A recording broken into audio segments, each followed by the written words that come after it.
Donc après avoir vu donc quelques transformations, ou plutôt la période d'une fonction périodique, après transformation, hein, bon, quand je dis après transformation, c'est ceci en fait. Petit instant, voilà, c'est ça, c'est faire des transformations suivant x suivant y et de rechercher la période de la fonction. Bon, quand on n'a qu'une seule fonction, c'est pas très difficile, hein. C'est quand on a des compositions de fonctions, surtout des compositions en sinus ou en cosinus, bon, ça devient un peu plus difficile. Voilà. Donc, quand on a des fonctions périodiques, ben, si c'est une, voilà, la transformation est ici. Transformation, comment trouver la période d'une fonction qui est transformée. Bon, la vidéo a été faite, donc les explications ont été données. Voilà, on s'est trouvé par rapport à une fonction transformée la période, pour autant qu'elle soit périodique. Parce que une fonction, toute fonction n'est pas périodique, bien sûr. Il y a des fonctions périodiques, il y a des fonctions apériodiques, c'est-à-dire qu'ils ne sont pas périodiques. On peut retrouver dans les fonctions périodiques les fonctions déjà trigonométriques. On peut retrouver des fonctions, certaines fonctions,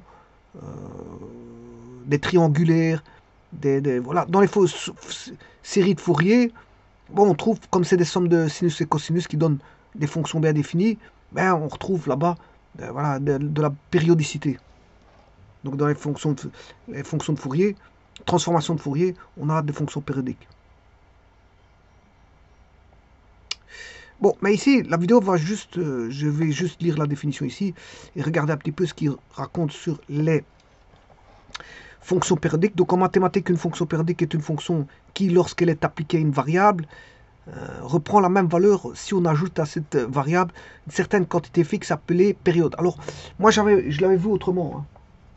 J'avais dit que c'était un invariant et il suffisait de faire une transformation à la fonction. Par exemple, si je prenais la fonction sinus x, ben, la variance était obtenue bien sûr, la variance de la courbe, hein, de la fonction de la courbe sinus x, ben, elle était obtenue par une translation de vecteur 2πk. Attention que c'est un vecteur, hein.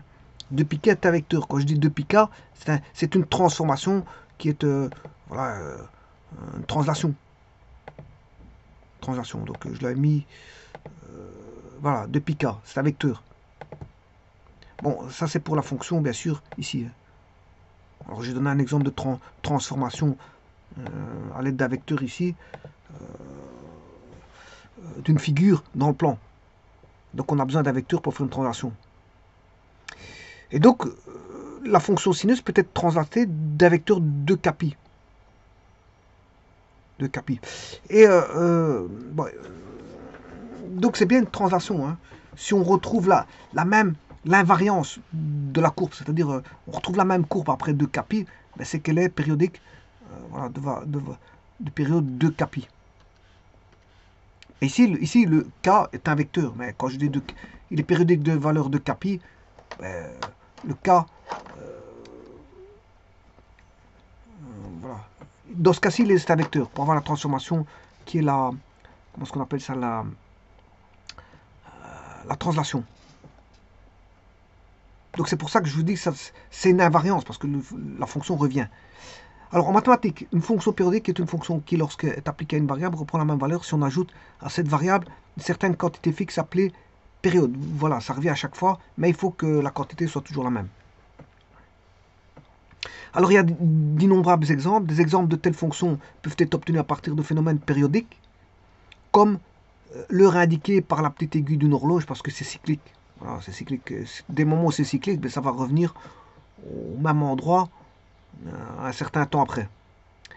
Alors, les phases de la Lune aussi, voilà, les phases de la Lune, mais il n'y a pas que ça. Les périodes, on va dire la Terre qui tourne autour du Soleil, qui font les périodes telles que l'été, l'hiver, l'automne et le printemps. Ça donne les 4 périodes. Ça revient à chaque fois et ça donne, voilà, ça parcourt et ça crée des périodes. Alors, une fonction f définie sur un ensemble D, qui est un domaine, inclus dans R, de nombre réel, est dit périodique de période. Attention qu'ici, ils ont mis petit t. Et bien sûr, la période doit être différente de 0. C'est pour ça qu'ils ont mis appartenant à R, sauf 0. Ou t périodique. Normalement, on met un grand T, mais enfin, bref, ici, ils ont mis un petit t. Quel que soit t, quel que soit x appartenant au domaine, et x plus la période appartient aussi au domaine, f de x plus t est égal à f de x. Donc si, vous pouvez faire le décalage pour autant que vous partez d'un x qui est défini. Hein. Parce que si vous partez d'un x qui est non défini, je prends l'exemple de la tangente. La tangente en pi demi, elle n'est pas définie. Mais si vous faites pi demi plus kpi, tous les kpi, bon, la fonction ne sera pas définie. Donc ça ne sert à rien d'aller chercher une période pi pour un point qui n'est pas défini tel que pi demi. Hein.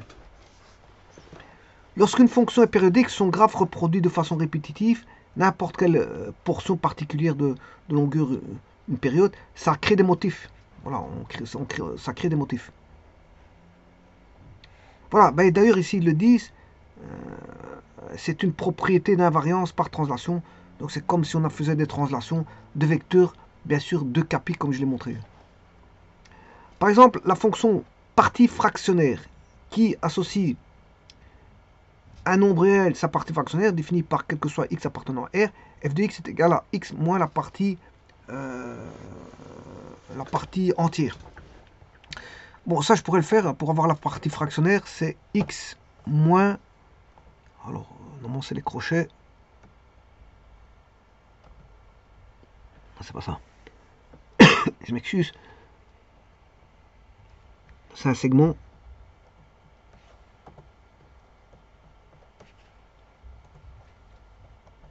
Je cherche ce qu'il est le. Là, le crochet il est là. Il n'a pas pris. Je vais recommencer ça. Donc je vais d'abord voir la partie entière. Ça donne un escalier normalement. Bon, il ne le prend pas. Le crochet ici ne le prend pas. Je vais aller voir partie entière.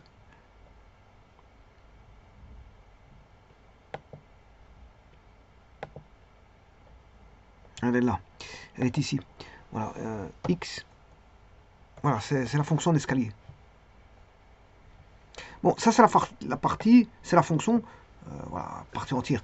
Maintenant, je vais chercher la partie frac, qui est la partie fractionnaire. C'est x moins f. Voilà, et celle-ci, vous voyez que cette fonction-là, elle est périodique. Alors, sa période, elle revient tous les 1. Tous les 1, elle revient. Hein. Donc, elle est périodique de période 1, si vous voulez.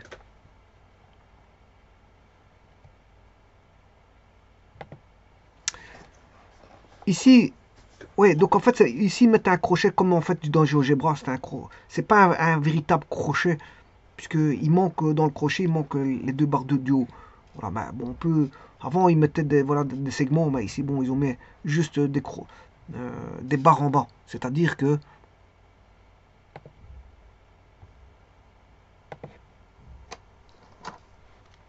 Normalement, la partie entière, elle est définie par des segments comme ça. Enfin, avant, ils définissaient ça comme ça. X, c'était la partie entière. Bon, ben, ici, je vois qu'il dessine une barre en bas, mais c'est comme le fait GeoGebra. Hein. Donc, GeoGebra le dessine comme ceci. Mais pas un segment complet.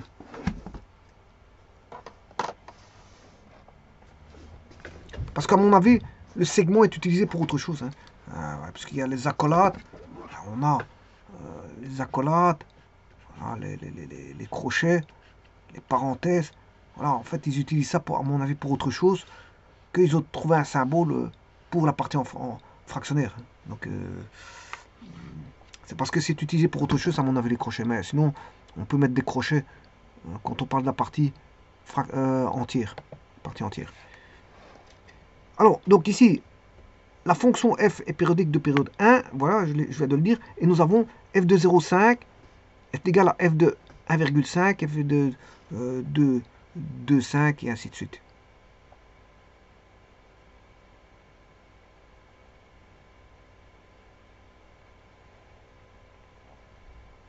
Donc, en fait, ils ont le même Y, hein, c'est ça que ça veut dire. Donc, je vais aller chercher G de 0,5. Avec ces 0,5. Si je fais plus 1, puisque la période fait plus 1, c'est 1 plus 0,5, on aura 0,5 aussi.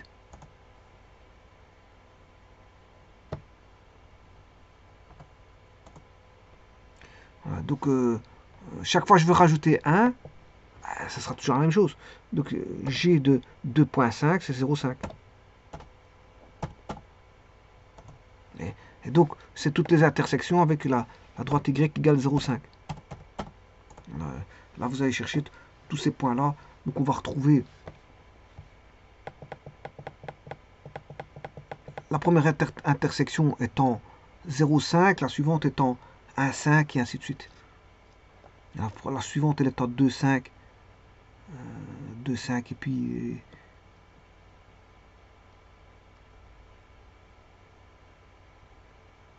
Par contre, là-bas, 2, 4...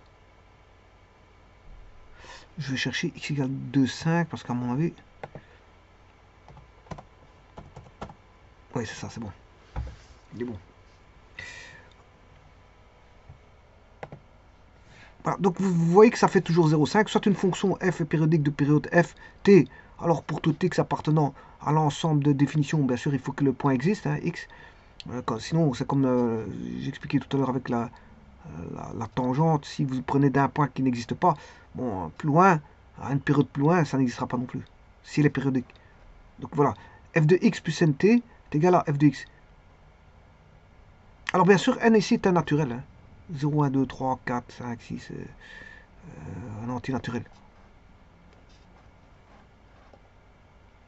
Ce résultat se démontre par récurrence. Dans l'exemple précédent, fonction étant de période 1, nous avons pour tout réel x, f de x est égal à f de x plus 1, est égal à f de x plus 2, est égal à f de x plus 3, et ainsi de suite. Parce que la période était 1. Dans l'exemple avec x moins partie entière de x qui est frac de x, qui est la partie fractionnaire de x. Alors pour bon, partie fractionnaire,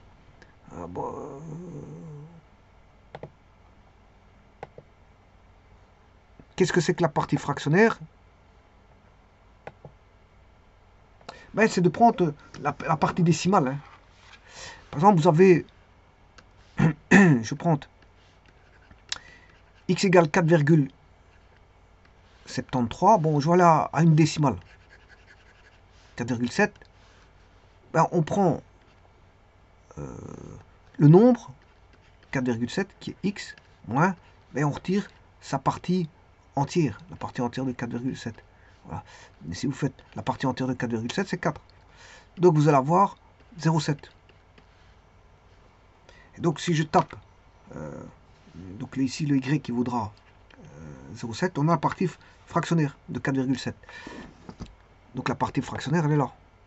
La partie décimale, si vous voulez. Donc si je prends, ici dans ce cas-ci, 4,7, x égale 4,7,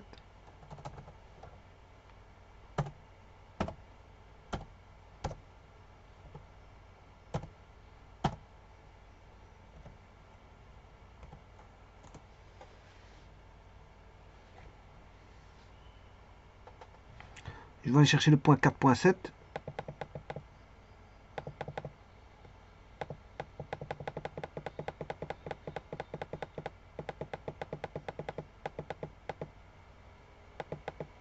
Voilà, on est là. Et bien sûr, je dois trouver 0,7. Ben, vous faites G de 4,7. Et on a 0,7. Donc on aura, si vous voulez, 4,7,07. Le point là, c'est ce point là, c'est le point B. C'est le point B. Donc là, ça vous donne la partie décimale. Mais la partie décimale est toujours comprise entre 0 et 1. Hein. Voilà. Sinon, si elle n'est pas comprise entre 0 et 1, c'est que vous passez à l'unité supérieure. Hein. C'est juste ça. Donc, entre 4 et 5, on a toujours une unité. entre 5 et 6, on a toujours une unité. Donc 5,5, bon 0,16 5 dixièmes, voilà, 5,6 6 dixièmes, 5,7 7 dixièmes, 5,8 8 dixièmes, 5,9 9 dixièmes, et 6, voilà, quand vous avez 6, ben, ça fait 0. 6, ça fait 0, on retombe en 0. Donc, c'est-à-dire, si je prends 3, elle est définie. Si je mets G de 3, ça fait 0. Donc, 3, 0 est défini. C'est un point défini. Mais attention que le point 3, 1 n'est pas défini. Hein. Voilà. Si je mets 3.1, celui-ci c'est un point rouge. Hein. On peut pas avoir, dans une fonction, on ne peut pas avoir deux valeurs. Donc celui-là je vais mettre en rouge. On ne peut pas prendre cette valeur-là. Et c'est ainsi de suite pour le point 4. Hein. Le point 4 il vaudra 0. Le point 5 il vaudra 0. Voilà, donc tout ce qui est en extrémité haut, c'est un point rouge. Donc si je veux un autre point rouge, c'est 4,1. Ici, il n'est pas défini.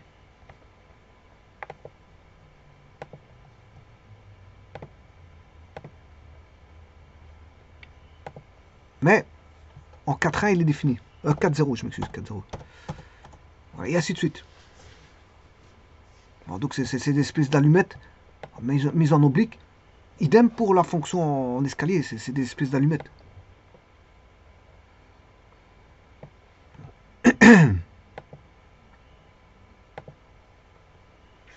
Alors, pour toute fonction définie sur R, l'ensemble des t appartenant à R tel que x appartenant à R est un sous-groupe additif de R, appelé groupe des périodes de F. C'est un sous-groupe additif de R.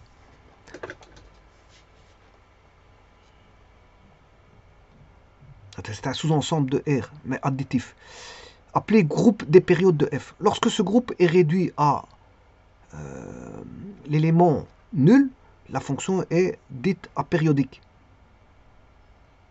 Parce qu'il n'y a pas de période en fait. On va dire ça comme ça. S'il n'y a pas de période, elle est apériodique. Lorsque f périodique, donc la fonction est périodique, c'est-à-dire qu'il est périodique, ça veut dire que il fait partie des sous-groupes additifs de R ou groupe des périodes de F, donc il possède une période. Et s'il possède une période, ben, il a sa période. Et donc s'il a sa période, c'est qu'il est périodique, puisqu'il fait partie des groupes des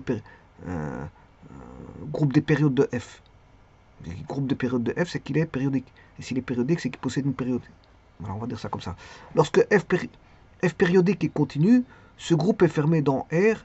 Dans ce cas, soit ce groupe est R et F est constante, soit ce groupe est un sous-groupe discret de R. F admet une plus petite période T positif. Dans ce cas non continu, le groupe des périodes de F peut être un sous-groupe dense de R. On ne peut plus alors parler de plus petites périodes strictement positives. Par exemple, la période de la fonction indicatrice de Q sont les rationnels qui sont denses dans R. Les fonctions sinus et cosinus sont périodiques et de période de pi. La théorie de série de Fourier cherche à écrire une fonction périodique arbitraire comme une somme de fonctions trigonométriques. Bon, les séries de Fourier, justement, bon, c'est une somme de sinusoïdes. Bon, et qui va inclure par exemple sin 2x, sin 3 plus sin 3x, plus sin, enfin, sin 2x, plus sin 4x, plus sin 6x, plus... C'est une série. Donc on peut mettre autant de sinus ou voire de cosinus que l'on veut. Ou voire de sinus et cosinus ensemble. Mais c'est pour vous dire que, bon, là, si on rassemble tout, le tout, il va donner une fréquence, une période commune. Hein. La fonction sommée, qui est la série, hein, va donner une fonction avec une période. À la fin, on a une période. Alors que c'est toute une panoplie de fonctions avec des périodes dedans. On ensemble, par exemple, si vous faites sin 4x, la fonction de sin 4x, alors on va prendre cos 4x. Je vais en prendre que 2, parce que la série de Fourier, c'est beaucoup de sinus et cosinus. Hein. Je vais en prendre que 2. Je prends en cosinus. Si je fais cos 2x plus cos 4x, j'en ai que 2 ici, parce que les séries de Fourier, il faut encore cos par exemple 6x, par exemple, hein, cos 8x, etc. Je me restreins à deux cosinus. Je ne vais pas plus loin. Parce que les séries de Fourier vont, ça va comme on l'entend. On peut s'arrêter à un moment donné. Hein. C'est vrai que série, ça fait penser à quelque chose d'infini. Voilà, c'est une somme infinie. Et ici, je m'arrête à deux sommes. Je m'arrête à deux sommes. Là, vous voyez qu'on a une certaine période ici. Alors, d'ailleurs, ici, cos x, sa période, c'est 2pi. Mais, quand on combine les deux, celui-ci, c'est 2pi sur 2. Celui-là, sa période, c'est 2pi sur 4. On se retrouve avec T1, T2. Il y en a un qui vaut pi et l'autre qui vaut pi demi. Voilà. Et donc, ces deux-là vont donner une période commune. Hein. Il faut rechercher la période. Il faut chercher sa période. Et donc, si vous faites la série de Fourier, cos, on va dire 2x plus cos 4x plus cos 6x plus cos, etc. Voilà, vous allez avoir une période qui est la série de Fourier, qui est la somme. La somme ici va donner une période. Donc, vous voyez que d'une somme de fonctions périodiques, on obtient voilà, une nouvelle fonction qui est périodique, qui résulte de la somme de fonctions périodiques. Bon, ici, je n'ai mis que deux sommes. Hein. Alors, il faut chercher cette période-là. Hein. Voilà. Il faut chercher la période de la somme.